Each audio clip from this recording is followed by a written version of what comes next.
Welcome to the American Dream Podcast World Tour. I'm your host, Ekaterina, and today we're excited to welcome a guest from Moldova offering fresh insights on the concept of the American Dream. Get ready to hear their unique perspective on this universal pursuit of opportunity and success. Welcome aboard. This is the American Dream Podcast.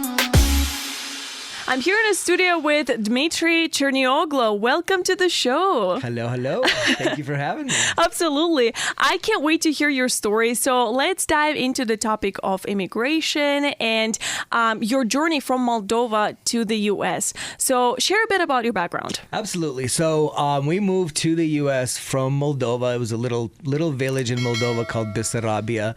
It's about 80 kilometers from Chisinau, like the capital of Moldova. The village was kind of, small, so we still kind of grew up with that lifestyle, more or less livestock and, things like that. And we moved to Sacramento, California in 1992 and kind of settled there for a bit, for about 20 years. And then parents decided that they wanted more of that same rural lifestyle. So they moved out to Missouri, and little by little, all of us kids ended up here. So now we're all here in Springfield. So awesome. What motivated you to move to the United States? To the United States, well, I think it was more parents seeking opportunity for us. Back in the 70s and 80s, they opened up the asylum for religious persecution.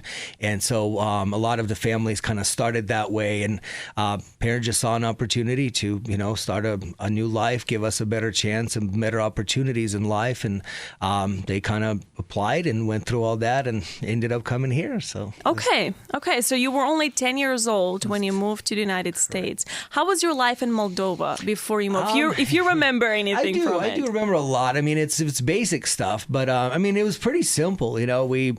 It was, like I said, it was a rural lifestyle. Everybody had their, big gardens and their livestock. And, we grew up pretty much taking care of all of that and raising our food and, planting and livestock and everything. So it was quite a bit different of moving here. I mean, literally, we still had an outhouse back then. And so, indoor plumbing was still like, whoa.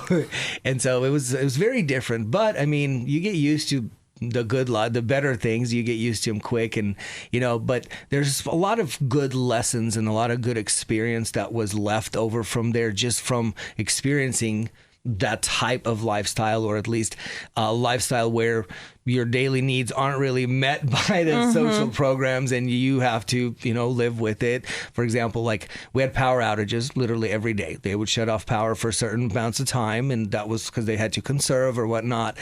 Same thing with like hot water and things like that. Like people got limited, opportunity to do stuff. And a lot of people here have never even experienced it, and a power outage here is like, oh my God, the end of the world. The end of the world. And it's pretty much every day. We knew what times it would be off, so you had your candles and you did your homework every day. I cannot imagine. It's still like that in a lot of places out there too. I cannot imagine this anymore. Right. Even though hot water is an issue in Russia too, like we have those time of years when you don't have hot water or you don't have heat in your apartments, but it's not a thing here at all, unless there is something problematic going on. No. And the same thing with like walking into a store and seeing empty shelves. We had one store in this little village, and it got stocked once a week, and people line up at 4 a.m. to get your milk and bread and whatever. And if you didn't, by 9 o'clock, it would all be gone, and you'd just have like, dishwashing soaps and, things like that, like just basic household stuff.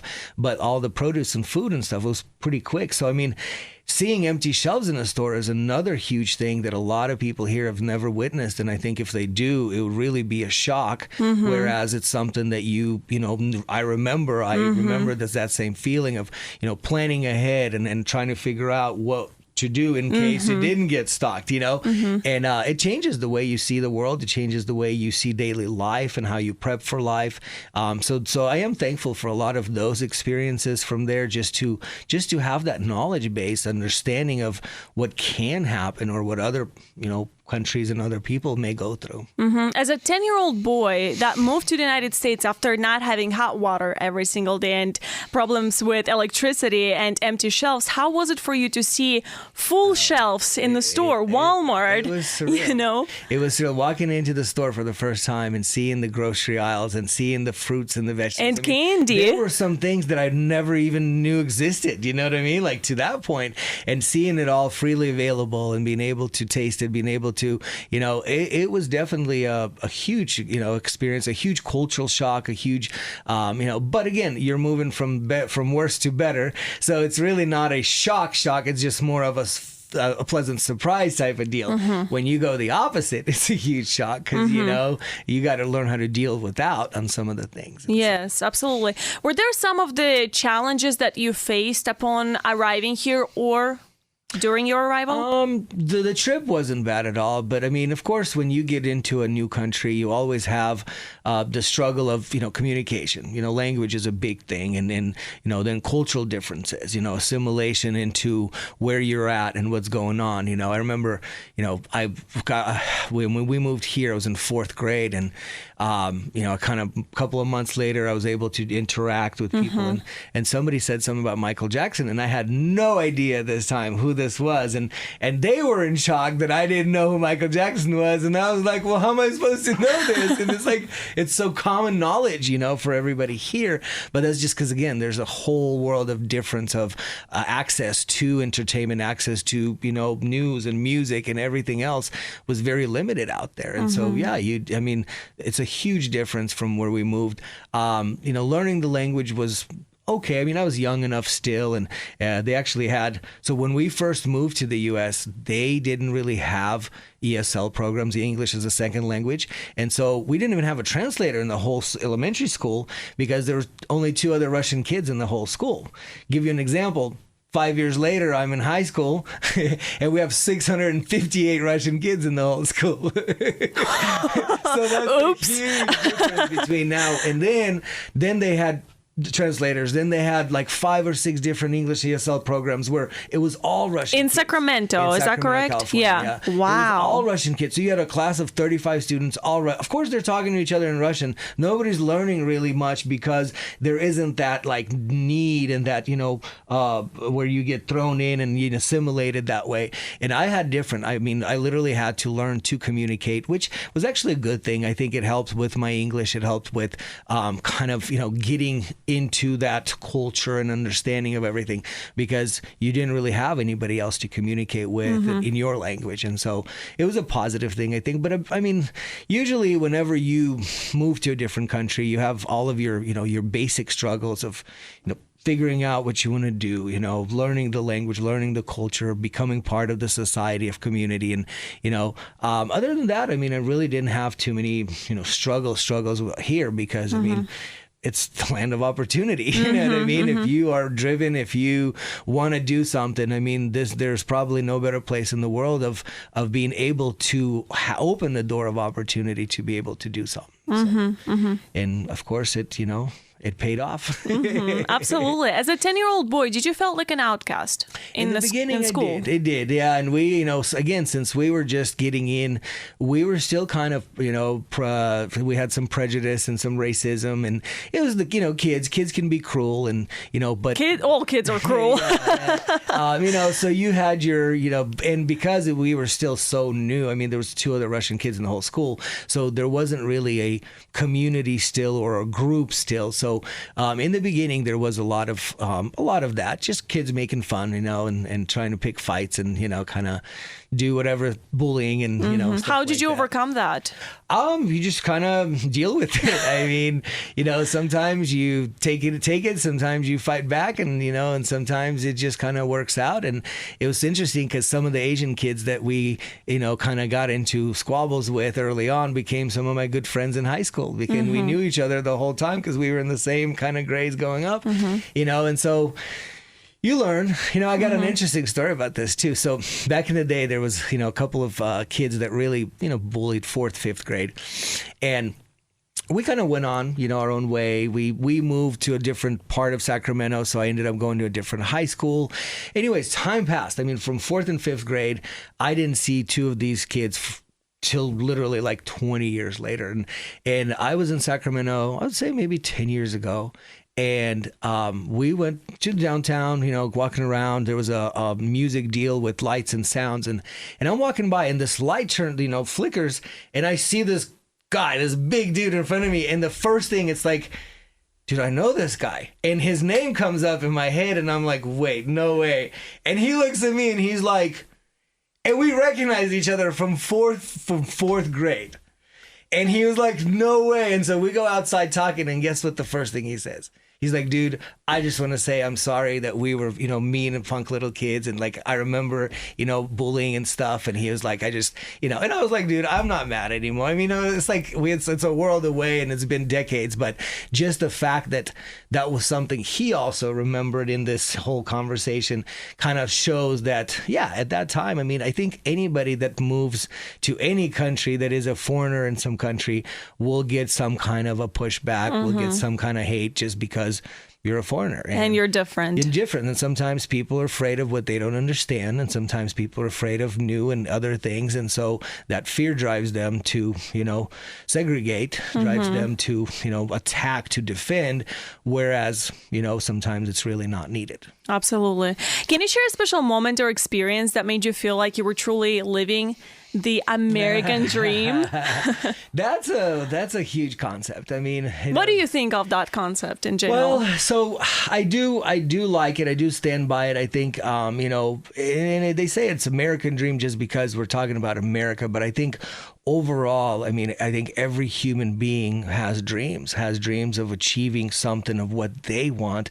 And typically, the American dream is more of a financial understanding for a lot of people. It's, getting the house with the picket fence and the car. Getting those dollars. Getting the money. It's all about that, But in reality, I mean, the, opportunity and the American dream is, I mean, it could be anything that you are trying to achieve, and the freedom in this country is one of the biggest factors of kind of catalyzing that, of promoting that, because without the freedom of being yourself, of being anybody you want to be, you wouldn't be able to grow in that, and who says that your dream is going to be the same as mine or has to be the same as mine, and for that we need the freedom to do what we want.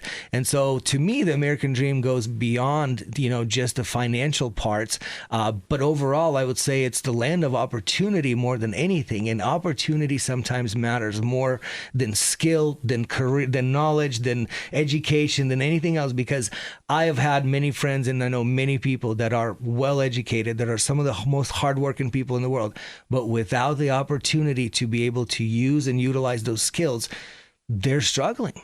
And it's sad because they have the capability. They just don't have the opportunity. And I think that's, to me, America was more of an opportunity to do whatever it is, to be able to do to follow your dreams, to follow your passions, to even to open a business, be able to freedom just to be, a female entrepreneur, to be a minority entrepreneur. I mean, those things, many other countries, they're really hard to get to that point. And if you want it here, I mean, there's definitely the freedom and the opportunity to be able to do so. Do you have an American dream?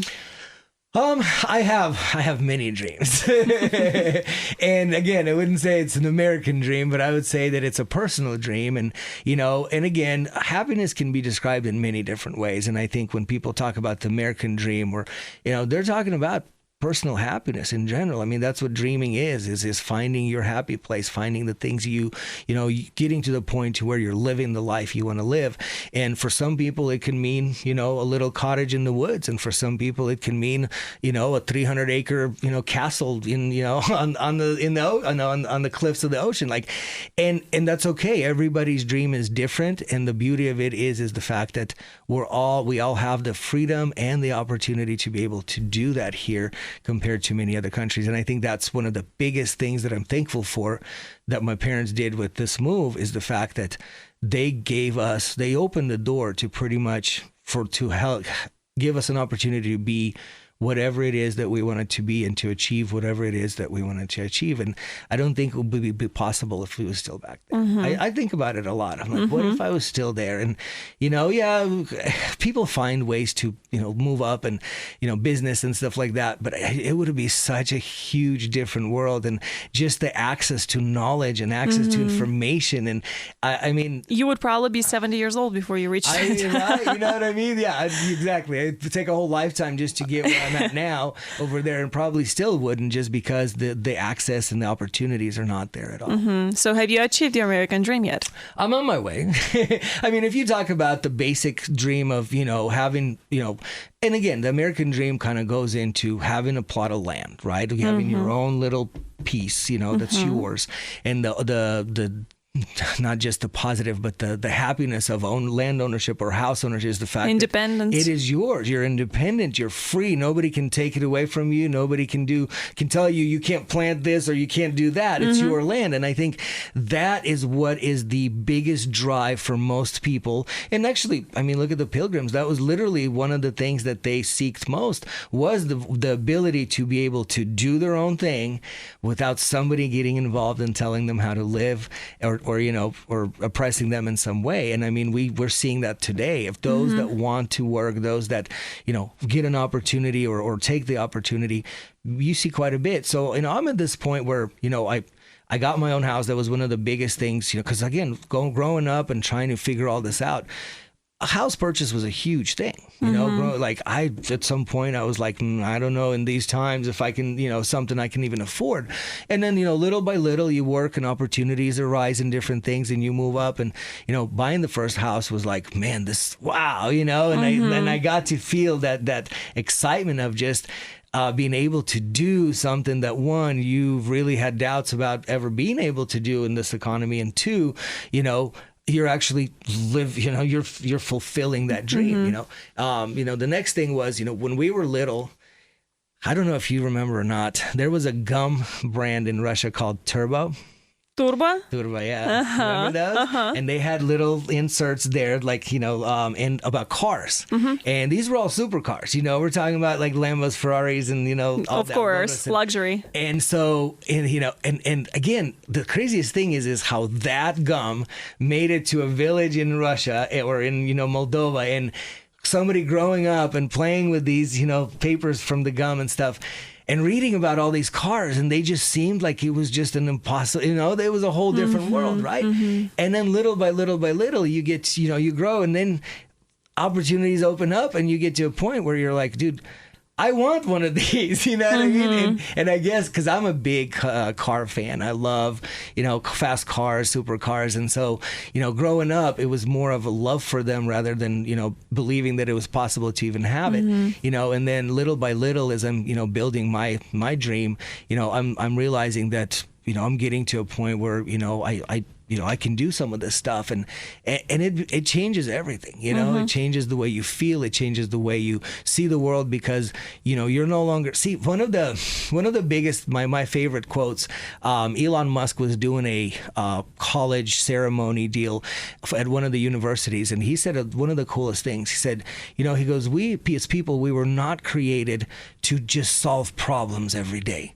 We were created to live a life of passion, to follow our dreams, to follow what moves us. And he goes, if you're solving problems every day, you are so busy and distracted that there's no way that you can move beyond that. And if you think about it, that is absolutely the truth. A lot of people today, they live their daily life solving problem to problem. And again, now that takes away from pursuing other opportunities and dreams. And so coming back to that, I mean, I'm at this point where I've got my base where I enjoy coming home. I enjoy having my own little plot of land, and but at the same time, I believe that dreams are unlimited, and you can do a lot more. And once you get to that point where you kind of get to one, then you realize, one, you can get to the next one. Two, it's possible, and three, now it's okay. How do I do that? It takes sometimes the belief, either one. It takes either for you to believe or throw away the disbelief or the idea that it's not possible. You know what I mean? In order for you to move up. Absolutely. What about your parents? I'm assuming when you were only 10 years old, they had to sell you the idea that we're leaving this country, we're leaving your friends and our family, and we'll be on the opposite side of the planet. Yeah. So how did they approach you with that? And what is their kind of opinion about America, American dream, and how did they sell it to you? You know this. Russian parents don't sell you an idea. They say, that's we're what going. Doing. And it was literally that. It was, we are moving to America. And we were like, okay, what's America, you know? And, you know, so the whole process of moving, I mean, yes, I've left, you know, first 10 years of my life, the people, the environment, everything was, you know, completely changed overnight. And it did kind of, you know, leave a mark of its own, because then you kind of start realizing that, well, shoot, I mean, not everybody's always going to be around, you know, not the people you grew up with, you know, you think, oh, they're going to be in my life forever. And it's not always the case with big moves like that.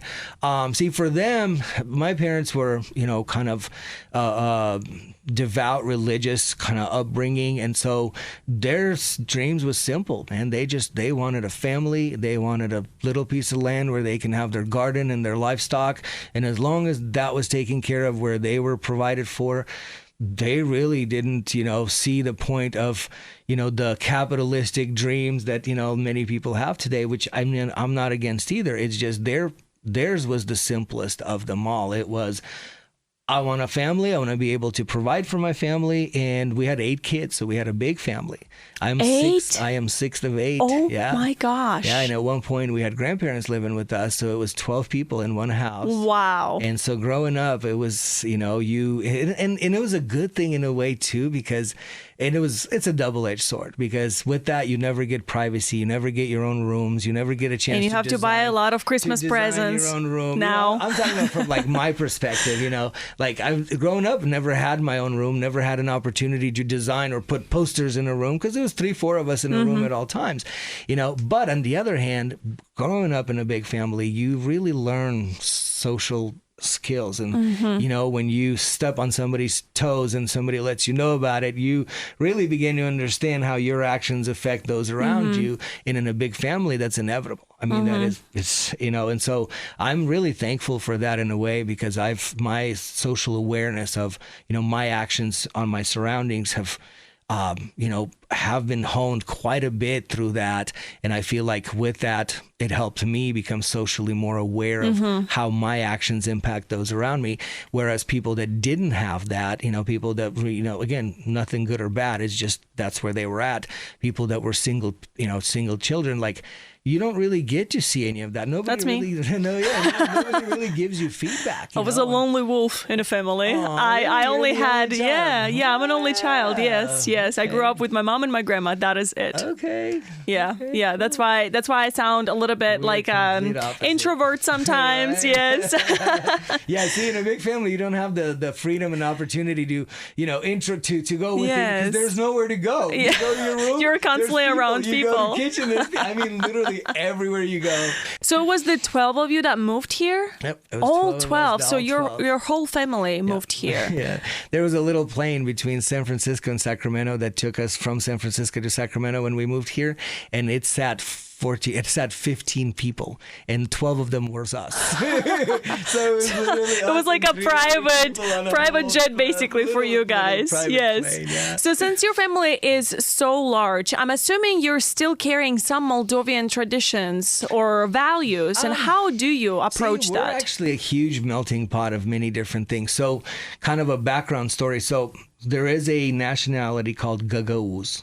Gagauz are people that have like Turkish backgrounds with the language and some of the culture and foods and stuff. And the idea is that when Christianity came to Turkey a couple hundred years ago, when they went, a lot of them getting persecuted, and they exiled, and they came to what was the Romanov Empire at that time and asked for asylum, and they gave them a piece of land in a country where now it's called Moldova. And this nationality, a small little clan, kind of settled in, and over a couple hundred years, they've kind of, multiplied and did their thing. And so in the early 90s, Gagauz actually had a civil war with Moldova, and they won a plot of land from them. And so now if you Google it, there's actually a country called Gagauzia, which is their own country, their own flag, their own school systems, their own government, and the language is about 80% similar to Turkish. And this is where I am. I grew up with this, so I also speak Turkish as well, just because of grandparents living with us. And so kind of when people say, well, you're Moldovan, I'm like, well, yes, I lived in Moldova, but in reality, from blood lineage, I mean, it's all Gagauz, which is this little people that, a number of people that kind of rose from that. And so you have Gagauz traditions and values. A lot of that is, yes, and see, it's a melting pot of many things, because just like with foods, for example, you move to somewhere and you pick up their foods, then you add a little bit of their spices to your spices, and pretty soon you have French American cuisine, you have Spanish American cuisine, same thing. There's there's foods that are Gagauz foods, that are Moldovan foods that are amazing. There are Russian foods that are amazing that we do. So let's say in the cuisine, we have a wide variety. In the language, we have quite a bit, because I still speak Turkish with parents at home. Well, with mom, dad passed away. You speak Turkish. I still speak Turkish. I don't speak Moldovan anymore, even though we did back then, because that's what was taught in schools. And Moldovan is a Latin-based language, just like French and Italian and Romanian, and so a lot in Spanish, and so a lot of it is very similar. So you can, if you know Spanish, you can understand some of the Moldovan, just like with Italian and all that. And so I did take Spanish here for a couple of years in college, just because it was something that I was kind of used to. And at one point I got really good at it. And then again, I haven't had a chance to kind of practice. And so it's really rusty then. But Russian kind of been the universal language between all of us, and is probably one of the best things that came out of the communist, Soviet Russia, was the fact that, 36 countries were made to learn one language. And when it all fell apart, nothing stopped, because people were still able to communicate, to do business, to cross line, and that was one of the coolest things, to having a universal language. And so when we moved here back in Sacramento, we kind of later they started doing international churches, where it would be American and Spanish speaking all in one. And the pastor was kind of a very charismatic leadership, and so he started doing translations into English. And so at one point, for about 3 years, I did live translating from Russian to English earpieces for all of the international attendees at the church. And that was surprisingly one of the hardest things to do, because it wasn't one of those where they speak and they stop and you speak. It's one of those where they're speaking. It's kind of like me and you have a conversation right now, and you have to translate it immediately. Yeah. Exactly. And actually, you're still talking, and I'm already translating what you just said earlier. I can't imagine. I would probably just get into the conversation and start talking to them. It was difficult in the beginning, but it also really taught you how to compartmentalize. You take some data in and translate, and you're talking while you're taking in more data. Yeah. And it was kind of one of those. It's difficult. I cannot imagine. It's multitasking. But it also polished up my Russian very well. And so that was but it was a very good thing, because it kept me from forgetting, not just forgetting, it actually polished it up and made it better in some ways.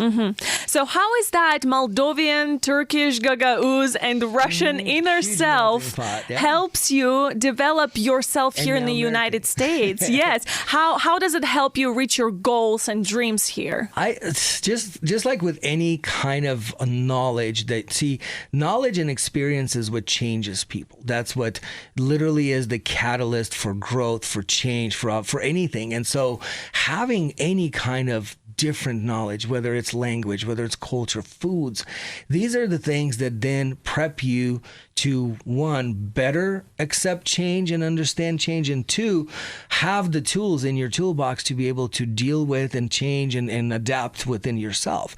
And so having all that was a positive thing for me, because there is still a little bit of that old world person in me. There's still a little bit of that love of, gardening, and not just gardening, but like actually like farming and, livestock. Like at some point when I get old, that's pretty much what I'm going to be doing when I'm retired. Is I'm going to be planting and, taking care of because it's such a, it's your, survival, right? It's your most like basic instinct. And two, there's so much peace in that. There's so much process. I think that's, you are sowing and you're harvesting. I mean, that literally is one of the laws of the universe is sowing and harvesting. And, and that to me, and so having a lot of that input, plus, growing up here in Sacramento, we had a huge Russian church. And of course, the people there all spoke Russian, but they were all also different. Ukrainians and, Kazakh and all of these different. And so we had a melting pot there too. And so we, when we would visit them or we'd have church functions, they would also cook. They would also bring their stuff. And so over time, the experience, the exposure that you get in all of this is what opens up your eyes to the possibilities, to something different. Because if you don't have anything that you can base a dream on, then you have no foundation. Sometimes you don't even believe it's possible. There is no foundation. But these are some of the things that kind of open up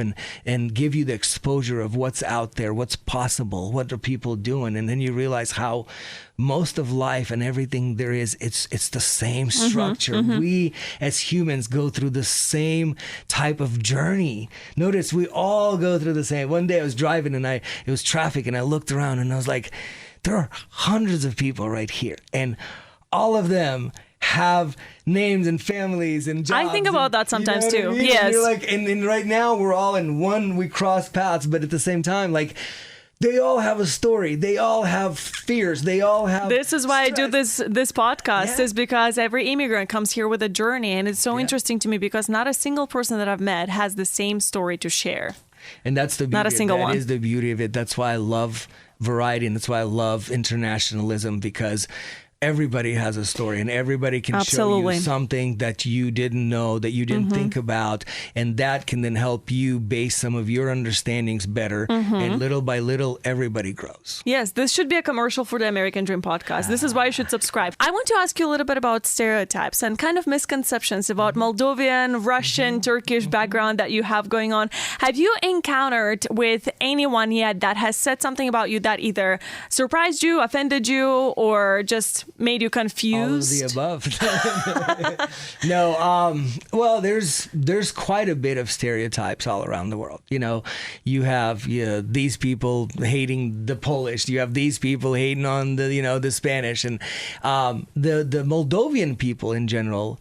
There's a stereotype of them kind of not being so smart type of deal. And so really, that's the stereotype? There are a lot of jokes, especially in Russia, towards Moldova, where, Moldovans were kind of the outsiders type of deal. Really? So there was a little bit of that. If you delve into some of those jokes, you'll see a lot of prejudice towards Moldovians in the sphere of intelligence, especially. The Gagauz, not many people know too much about them. I mean, within ourselves, within our groups, there's different things too, You can't judge a whole race based on actions of some people, because some people are, selfish, some people are uneducated, some people are undeveloped. And, and so just like that, I think every culture has both good and bad people within it. And, whoever you encountered along the way is going to be your perception of that nationality. Like, women can't drive, or Asians are this, and it's like, no, it's like, yeah, there's some people that can't do something, but that doesn't mean that everybody's in same category.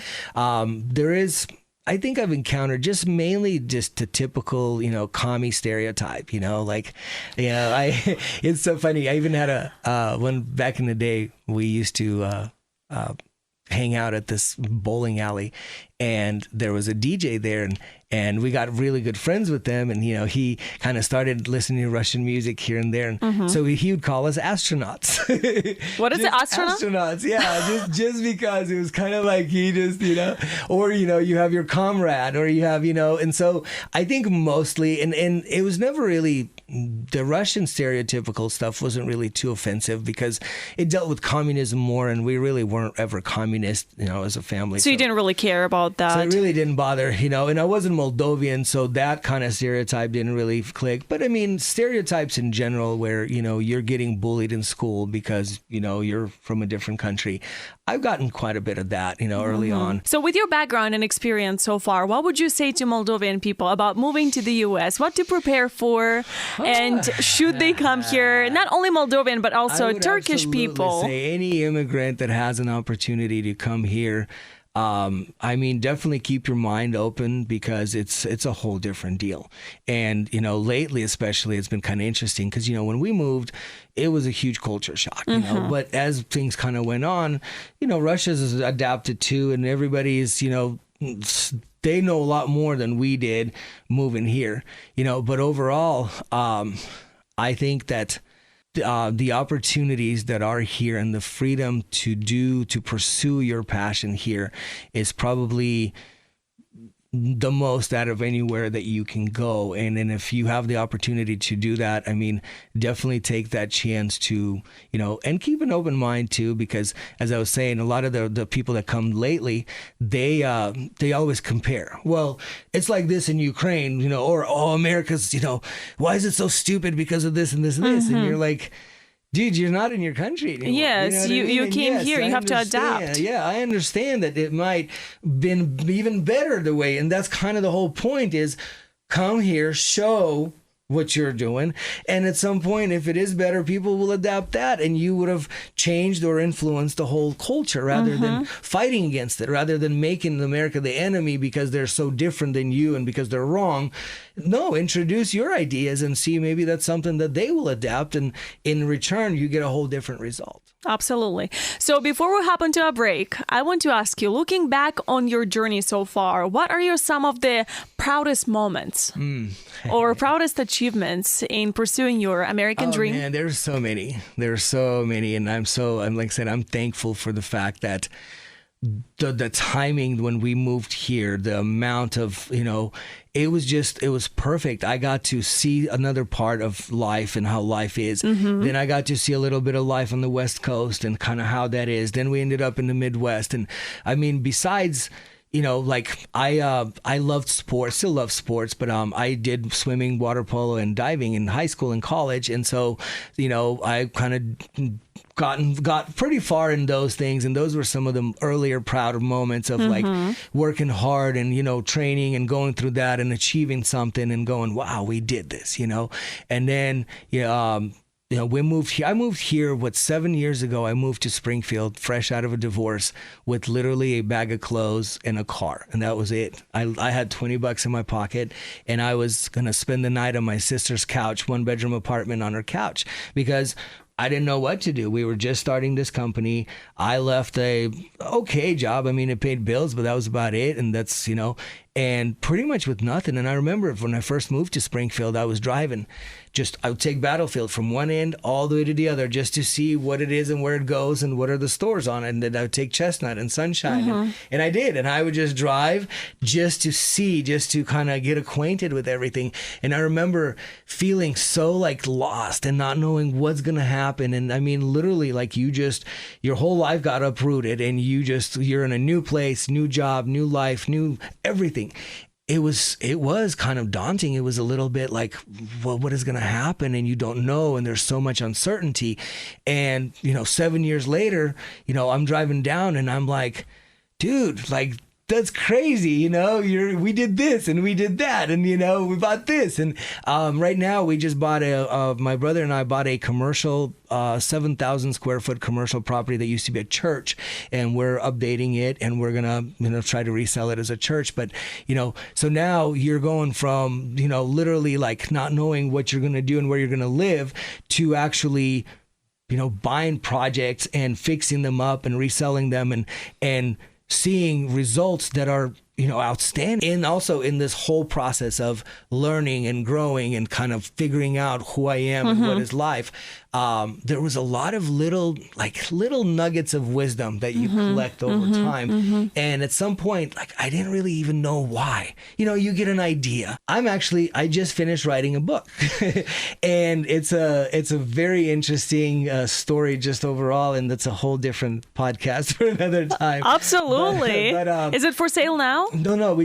I have 6 weeks left on the polishing and formatting and editing. And then I'm submitting it to the publishing company and seeing what happens from there. But why I brought that up is there's a lot of these little nuggets of wisdom that I collected over the years, even when I didn't know what they even went to, ended up playing huge parts in this book story. And I realized that was the point. Like the universe had you learn little bits and pieces that didn't connect. But when you had this going, that was what it was meant to the ideas that were meant to be shared. And I was able to use so much of those notes that I used to do back in the day in kind of, learning for myself, that now I'm able to share that hopefully with millions of people, just to have people talk about the subject. Just to spark up a conversation even is better than nothing. And I think that is another way you can influence the world in general, is by sharing of ideas.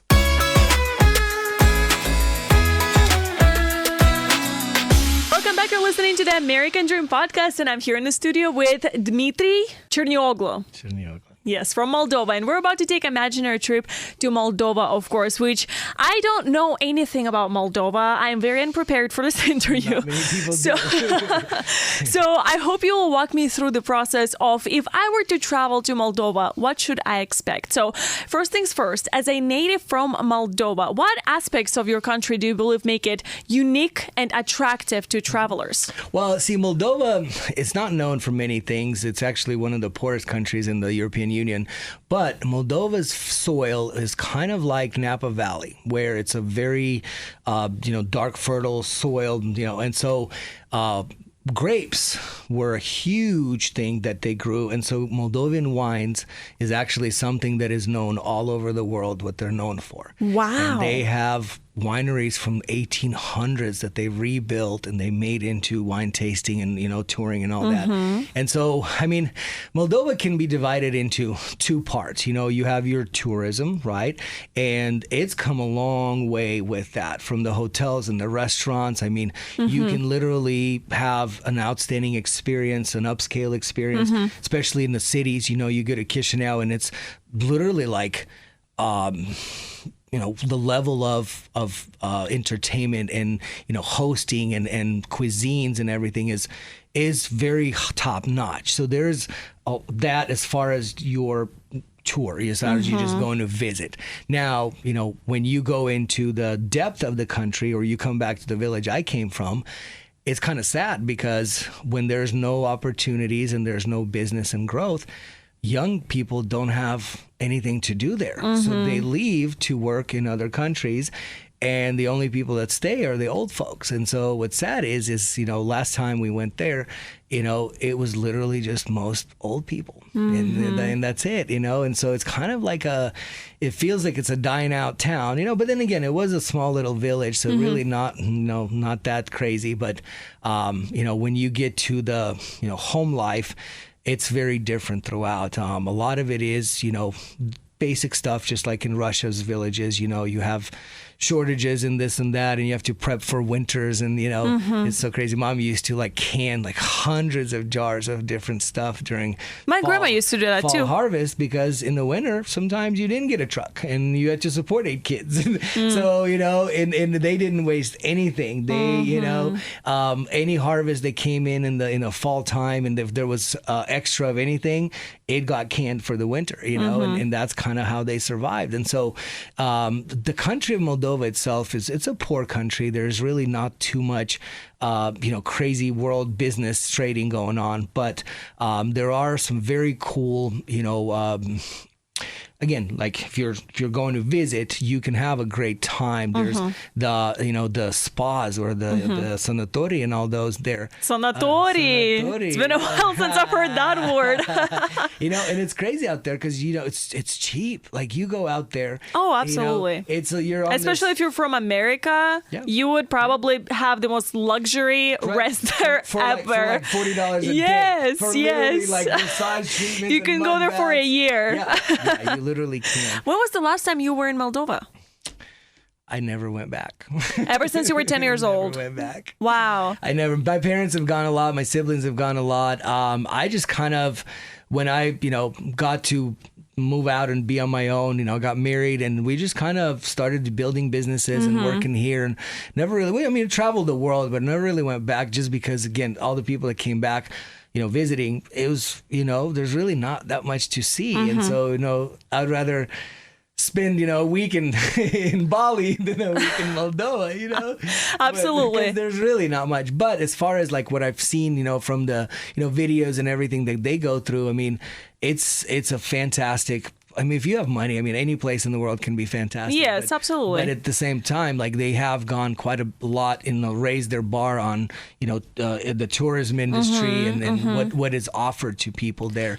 So you kind of have both. You can have the ultra luxury if you can afford it, but then, 90% of the people are kind of in poverty and there's really not much opportunities for a lot of them there. So where should a person go if they decide to travel to Moldova after you didn't really sell it much? Right. You said that there's not much to do there, but if you go, you're going to go to the capital. Chisinau is the capital of Moldova. It's a pretty big city. It's got some historical roots back to 1800s.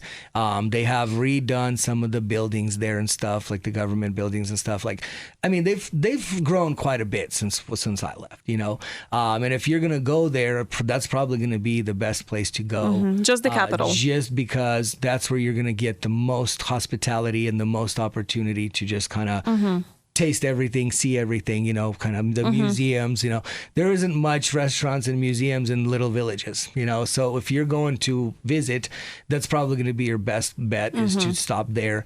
If you want to do a country tour, it's probably just maybe for a day, go somewhere and, see something. And that's usually what happens. Like even when my parents go there or mom goes there, she'll go to the village for like 2 days and then spend the rest in like the bigger cities with all the other relatives. And so I would say probably you're going to end up there just because there's Bendera and Tiraspol, which is also kind of two bigger cities around Chisinau, which have their own kind of take. But besides that, I don't know any much else. Maybe some of the wineries, those are kind of spread out. They're not really in all the big cities either. So that might be a really cool thing to kind of go tour.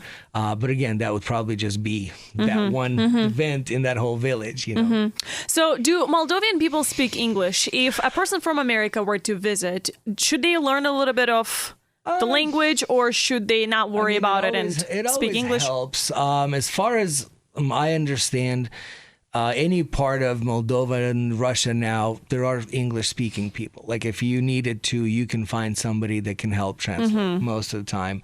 Their English is kind of more learned rather than the practice, but there's still, you can still communicate. How would you describe the cultural identity of Moldova? You mentioned a little bit about hospitality. How do Moldovan people invite travelers? It depends. So wine's a huge deal there. So of course, when we were growing up, pretty much all the neighbors had wine barrels in their cellars. And, alcoholism is a huge problem in Moldova too. And in Russia. There's actually a New York Times report on Moldova, and that is literally the highest rate of alcoholism in many, again, because there's no opportunity to grow. And when there's no opportunity to grow, there's nothing to look forward to. So what do? You just drink to kind of get through the day. And that's kind of been, but let me tell you the funniest story of like growing up. So everybody had wine, right, in their cellars. And we lived in the village. In our village, there was only two straight streets that were paved. They were the main cross streets, and everything else was not. So our street was dirt, and you had trucks go through after the rain, and there was the trails left of the tires. So the neighbor across the street, got done with his cask of wine, and then, you know, all the mush at the end that's left, you know, he took it out and he just dumped it into one of the, you know, tire tracks on the road. The neighbor 2 houses down had 15 ducks that he would take out. Ducks got drunk. Ducks. So okay, this is the funniest. I'm telling you, you can't make this up. So whoever was supposed to be watching the ducks didn't. They end up in this puddle and they drink all of this and they pass out. And now there's this huge commotion in the street because everybody thinks they're dead and they don't know how they died. So now somebody poisoned them, somebody this. So the neighbor's irate and he's just mad and yelling. Oh my gosh. And then everybody's trying to understand what the heck happened. And at this point, the conversation is like, well, what do we do? I mean, we don't know what they died from, so you can't use the meat, right? Because, I mean, you might get poisoned. So really the only thing left is the feathers because they use them for like blankets and pillows and everything. So they take them, they pluck them. Oh, and they're still alive. And they take them out to the landfill, like outside of town, not far, and they dump them. Well, 6 o'clock in the morning, it's cold, and you hear this commotion on the street. The ducks woke up, hungover, naked and cold, and they came back home, and so they're walking down the street and they're like crack, crack, crack, crack, and I mean, and so everybody's out and all the neighbors are out, like, and you see these naked ducks just yelling, parading across the street. Oh so my now gosh. again, there's this commotion, like, wait, what the heck happened and what do we do now? Like, do we sew sweaters for them or what do we do? Oh my God. And so they ended up slaughtering them, obviously, because I mean, there's really nothing else you could do. But that sight of just these naked, hungover ducks walking down the street, I will never forget. It was the funniest. But That that's kind of harmed me. That was so sad. But that's kind of what it is. Like in a typical, you know, you go to Moldova, any village, and somebody opens their door to you, they're going to feed you. They're going to give you some of their wine. You can taste all the different stuff that they have. The people there are very, very, you know, friendly as far as guests. You know, there is that Russian hospitality still, that mindset of like, hey, if you're, you know, like my mom, if you ever come over, you're going to get fed, whether you're hungry or not. Yes, yeah. You're going to get fed. And Same she's thing gonna for my spend mom, hours yes. and cooking stuff because that's what you do. And then she's going to send it home with you too, you know? Yes, And leftover. so, right? And so that's kind of the same thing. A lot of people there, you know, are very down to earth. They're very just simple people that have kind of lived a simple life, but you know, they have big hearts and they love company and they love hosting and they love, you know, having people in their houses. And for the most part, I mean, that's kind of what I've experienced for the most part. Speaking of food, let's talk a little bit about that. How is Moldovan cuisine? Moldovan cuisine is actually kind of cool. So there's a mixture of different things, obviously, over there. But one of their biggest things is called momoliga, which is cornbread. But it's not cornbread. It's like polenta. Polenta is a northern Italian dish made out of yellow cornmeal. That's exactly what this is. It's close to what this is. Yep. So it's very much like polenta. It's kind of like a bread, but it's moist. It's not really like baked. It's cooked. But when it's done, it's literally this mushy cornmeal that, right?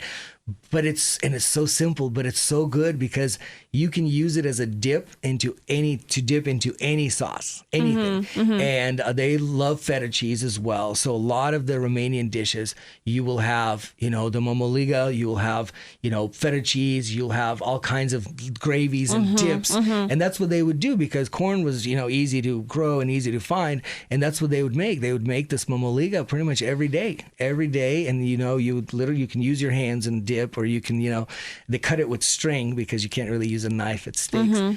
So there's, you know, placenta, which is kind of like Russian pirashki, but they're filled with like roasted cabbage and things like that. Okay. And then it's fried on, you know, so there are some specific Moldovan cuisines and there are some that pretty much got incorporated with, you know, all these other dishes. And so now you'll see some of the spices that Moldovan, now you see them in other foods, you know, and kind of, there's a huge mix of cuisines too, but they have their kind of world, you know, their specific dishes. And wine, of course, And too. wine. They have some of the best wine in the world.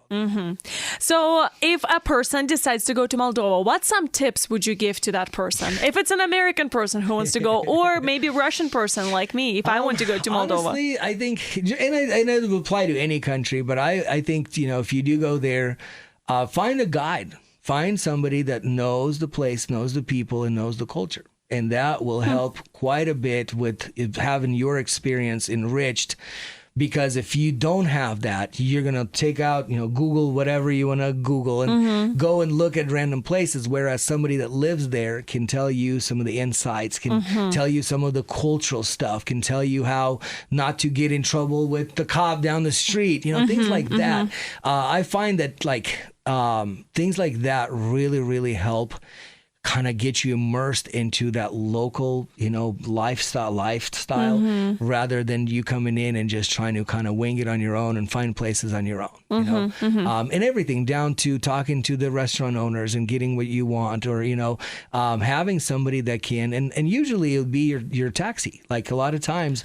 I was going to ask you, how do you find and connect with people in Moldova? Taxi airport? Is huge there at the airport. Yeah. And so you can get a taxi, pay him for a daily wage. And he'll take you everywhere all day. He'll be your driver pretty much. That's good to know. And that is something that will help quite a bit. Give him a little bit extra and, tell him what you want to kind of experience. And they will go out of their way to show you a good time because it's their country. They want to show the best. They want to, and then if they're getting paid for it and it's worth, they're going to go all out. And I think that kind of experience is going to be why? Because I had a similar experience in South America where, you come in and somebody takes care of you as the guide. And we'd go to the store and he would check all our receipts afterwards just to make sure that we didn't get gypped.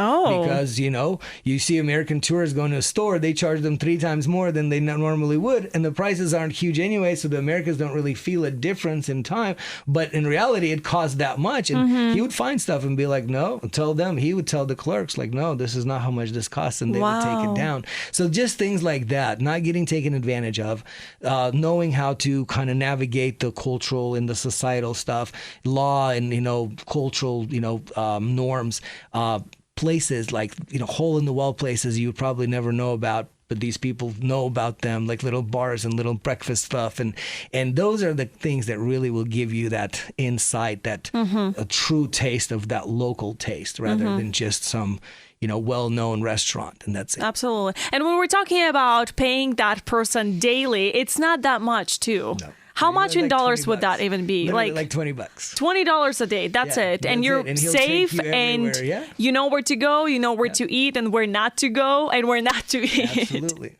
Yes. So let's talk a little bit about history and cultural attractions. Where should people find cool attractions in Moldova? Is it still the capital, or is there any hidden gems maybe? There are. So Odessa is kind of on the border of Moldova and Ukraine. Odessa, yes. Because it's right on the Black Sea. So I, as a kid, got to go there for a kid sanatory for a child, like a health retreat type of deal. And I loved it. Odessa is a whole different cultural animal than anything in Moldova, but there is still part of Moldovan part in it, as is Ukrainian part in it. And so I would say that's probably the only other attraction that's going to be Black Sea. Right on the Black Sea. You have all of the spas, all of the tourist attractions, casinos even, and all of these different things there. So you can, besides the capital, that's probably the other place where you would definitely have a good time. What about events or festivals? What is the time of year people should visit Moldova? It depends. It is cold there in the winter. It snows quite a bit, and so I wouldn't go in the winter. But you have your Easter and you have your Maslenitsa and you have all of these. Maslenitsa, yes. You have all of these Orthodox, Russian Orthodox holidays, and they are cultural holidays. Everybody will get out and everybody will participate, and they wait for these events. Maslenitsa is wild. You get to burn this giant wooden woman that represents you get to burn Maslenitsa. anything. Yeah, we burn tires in the villages. We would take old tires, save them, and everybody would just burn them. And you walk down the street and it looked like apocalypse because it literally the fire is everywhere. Rubber tires burning everywhere down the street, and everybody's drinking and having a good time and socializing. And us as kids, we're running around jumping over the fires. And my brother actually fell in one year and got burnt pretty bad. Oh my gosh! But he's okay now. But it was one of those where you definitely remember some of these. Yes, and they have some wild festivals as far as like the Maslenitsa, where it is anywhere you go, any city you go that during that day or night, you're going to see quite a bit of that on the street. And you get crepes too on Maslenitsa, which is like little pancakes, thin pancakes. What about the travel landscapes? Is there anything to see that is like a natural beauty of Moldova? There are. I mean, of course, there are, caves and forests and mountains and things like that that are, have their own place as far as World Heritage goes. There really isn't too much, that I can name off, but there are, there's definitely natural sites that are worth seeing. I mean, you have the Black Sea on one end of Moldova.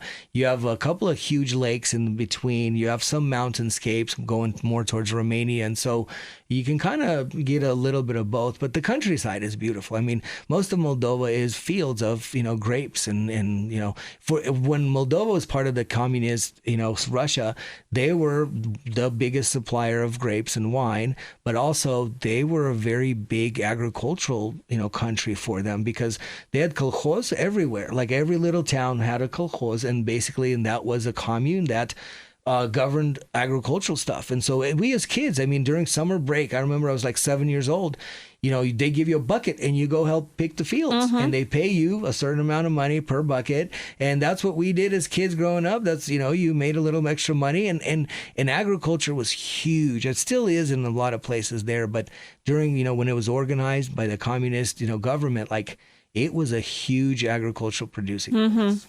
So finally, as someone deeply connected to Moldova, what do you hope travelers can take away after their experience in your homeland?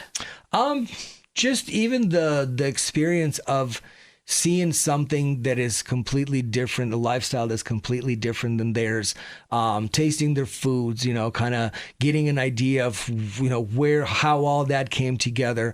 But I think most of all, it's just every culture has its own little gem. And I think once you kind of immerse into a culture and you get to see some of the intricate parts of it, you'll also see that Moldova definitely has their own, kind of sense of who they are, as people, as a nation, and you see a lot of the only kind of the sucky part of all that is now, without any kind of business growth, the opportunities are dwindling. So it just kind of is losing its, luster. But at the same time, I mean, there's definitely, it's a very deep culture. It's a very interesting culture.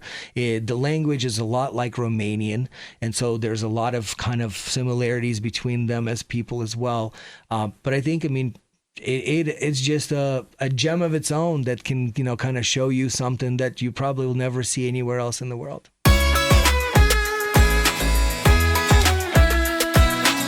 Welcome back. You're listening to the American Dream Podcast, and I'm here with Dima Chernioglo. There you go. From Moldova. Yep. Yes. So this half of the podcast is actually my favorite one, because I always ask immigrants from different countries to bring items that they brought with them from their homeland. So in your case, how many items did you bring when you were immigrating?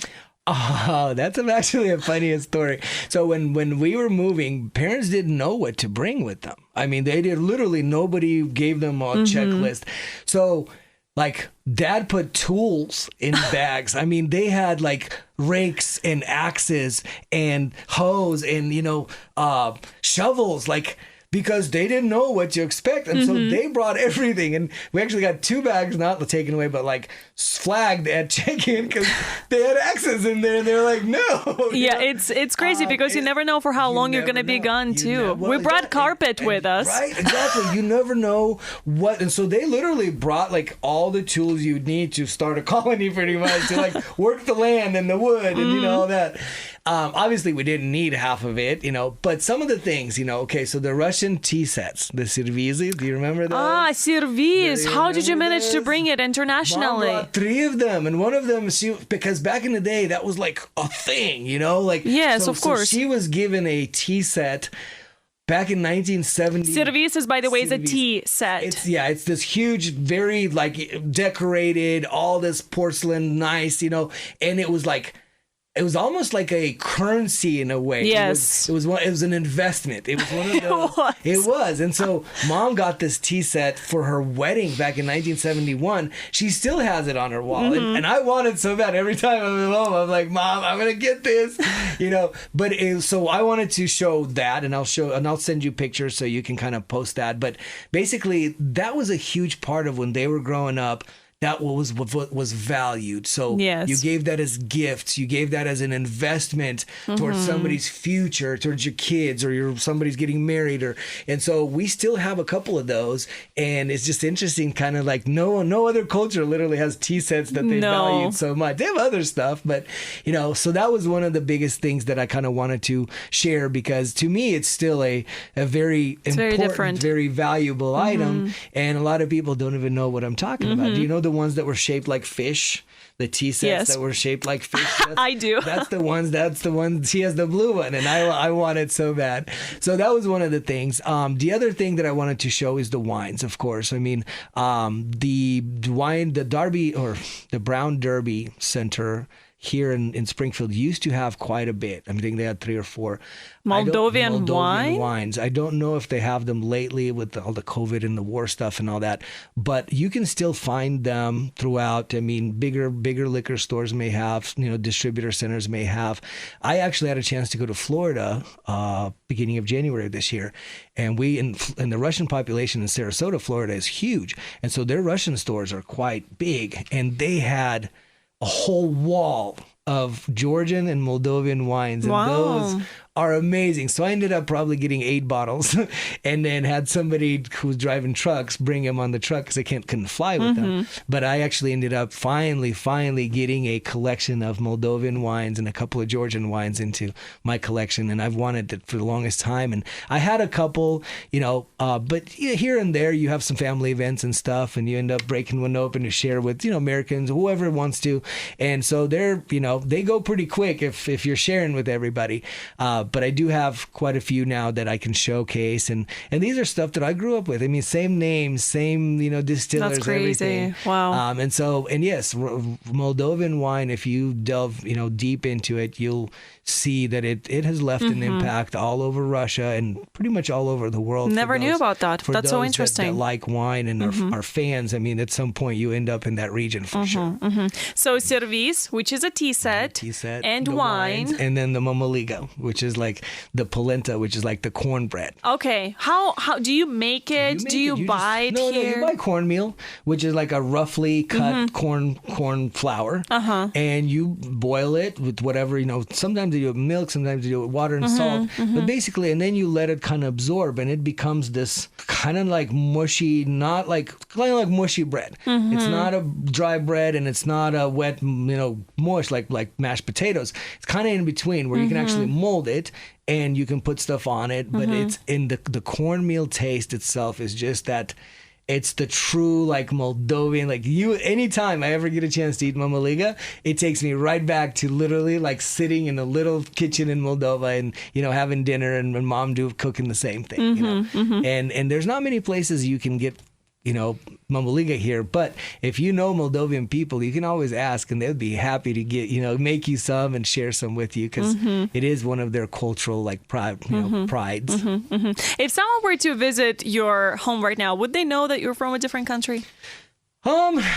I don't think so. No, you don't have anything displayed. I have a wall, but see, I have a collection of wines and liquors from all over the world. I'm a big Scotch fan.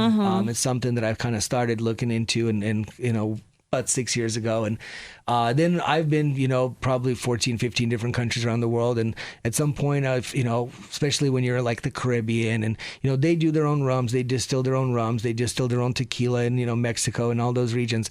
And so as I traveled, I would pick up bottles of liquor that were distilled there and bring back. And so over time I have a bit of a collection of, I want to set up a little man cave at some point where, you kind of showcase all that.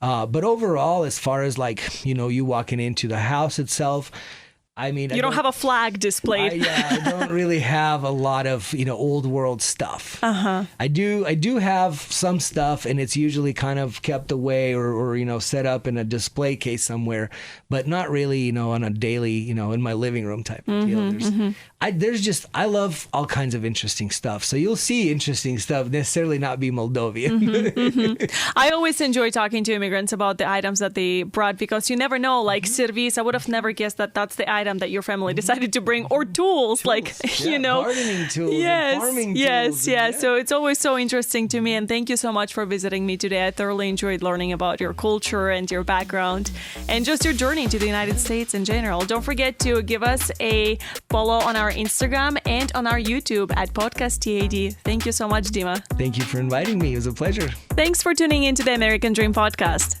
For more episodes, subscribe on your favorite platform. Keep dreaming, and see you next time.